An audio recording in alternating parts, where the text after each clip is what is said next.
Pemirsa, terima kasih Anda masih terus menyaksikan NTV Prime. Di tengah-tengah perbincangan kita membahas bagaimana premanisme berkedok ormas. Kita akan sampaikan infografis berikut ini. Ya, ini adalah kendala yang dihadapi industri di kawasan Jawa Barat.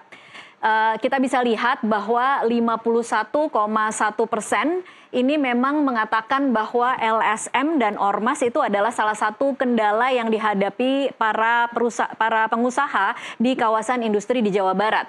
Selanjutnya memang angka yang terbesar kedua 20% dari desa dan masyarakat sekitar. Kemudian 11,1% adalah masalah perizinan. 7,8% regulasi dan kebijakan pemerintah, dan sisanya pemerintah daerah, akses di kawasan industri, serta ketertiban sekitar hanya sekitar 4 hingga 1%. Ya, ini adalah bagaimana modus ormas menekan perusahaan di kawasan Jawa Barat. Kita akan saksikan.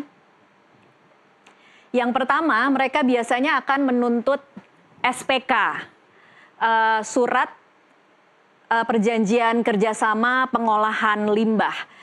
Di sini memang karena limbah itu adalah sesuatu yang nilainya bisa sampai miliaran rupiah, dan kemudian kalau kemudian mereka tidak bisa menuntut SPK, biasanya dia akan kemudian meminta melakukan audiensi. Audiensi ini tujuannya bisa dua. Yang pertama bisa berkedok silaturahmi, yang kedua bisa dengan terang-terangan meminta untuk mendapatkan jatah SPK pengolahan limbah. Bila kemudian audiensi juga tidak menemukan hasil, ormas itu kemudian akan melakukan unjuk rasa. Biasanya kalau sudah memasuki fase unjuk rasa, para pengusaha ini akan agak sedikit ketakutan dan merasa harus kemudian memenuhi tuntutan dari para ormas. Ini adalah gambaran sebaran ormas berbadan hukum yang diakui kira-kira ada 603.000 per Februari 2025 ini, pemirsa. Dan terbesar memang kita bisa saksikan ada di Jawa Tengah sebanyak 80.394 ormas. Yang berikutnya ada di Jawa Timur, kedua terbesar 67.508. Dan yang ketiga ada di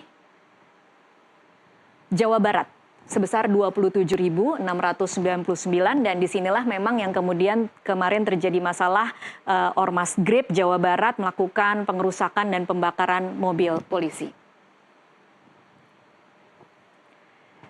Ya, itu tadi data-data yang bisa kami sampaikan sebagai latar belakang bagaimana kemudian fungsi ormas ini akan menekan perusahaan kemudian merasa harus mempunyai cadangan dana untuk bisa memberikan uang-uang kepada para ormas ini agar tidak melakukan penekanan kepada jalannya perusahaan mereka. Kami akan jeda sejenak, pemirsa. Kami akan lanjutkan perbincangan ini di segmen selanjutnya. Tetaplah bersama NTV Prime.